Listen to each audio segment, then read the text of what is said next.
Hello and welcome back to 1001 Travels. We find ourselves on day number 8 and driving down the east coast of Scotland. Today we will visit Arrdrosan and the new historic estate, take the ferry to our next island and struggle to find a campsite. Please enjoy.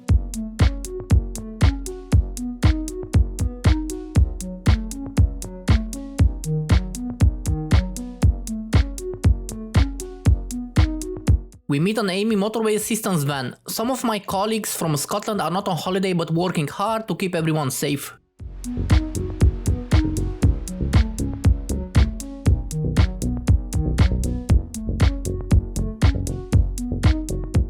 But back to our holiday, we stopped in the port town of Arrdrosan, from where we will take the ferry to our new campsite and island. But first we need some treats, some food, and even if the weather is rainy, we will visit the town and a nearby attraction. Today we will have 3 seasons in one, start from fall as you can see, move to spring and summer later in the afternoon.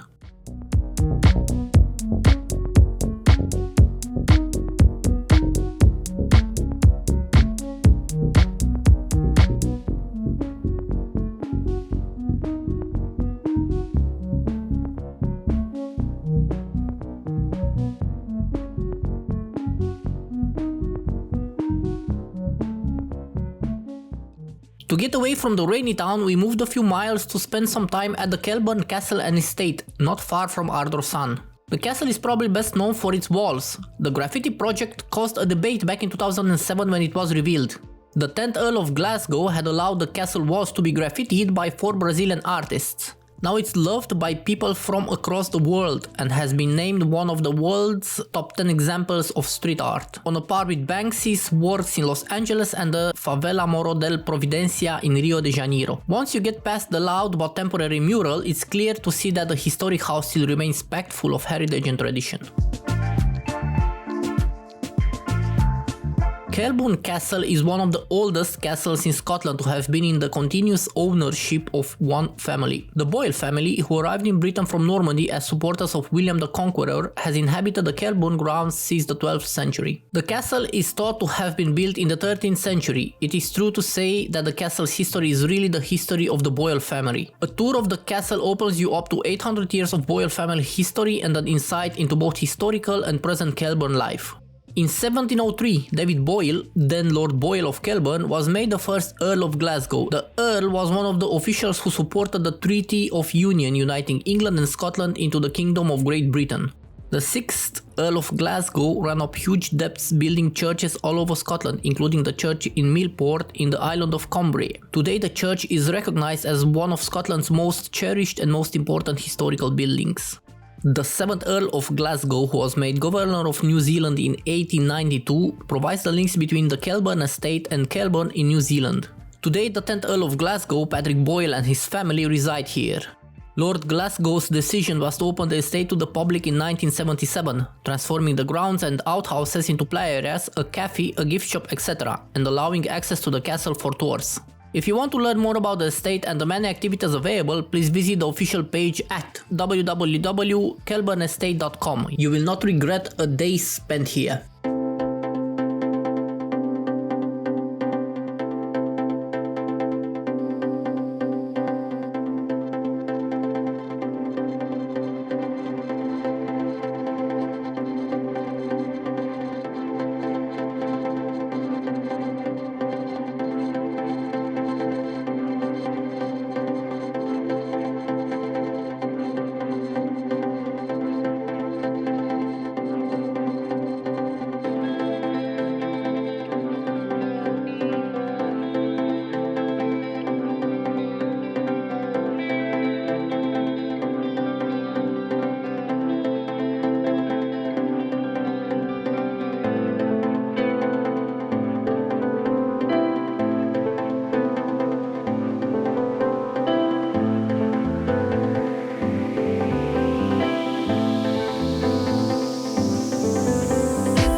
But it's afternoon and time to take the ferry to the Isle of Arran. We hope to find a campsite as we did not manage to book one online due to the isolation rules and many bed and breakfasts being closed to the public, so the camps are packed.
After 2 tries and driving around for half the island, we found a great spot at Middleton's camping. We are lucky as the weather is getting sunny and we can admire the beauty of the island as it should be done. The joy is short-lived as we will see many faces of Arran in the coming days, and we invite you to follow along with 1001 Travels.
Below we have a few Amazon affiliate links with some of our equipment, meaning at no additional cost to you, we will earn a commission if you click through and make a purchase.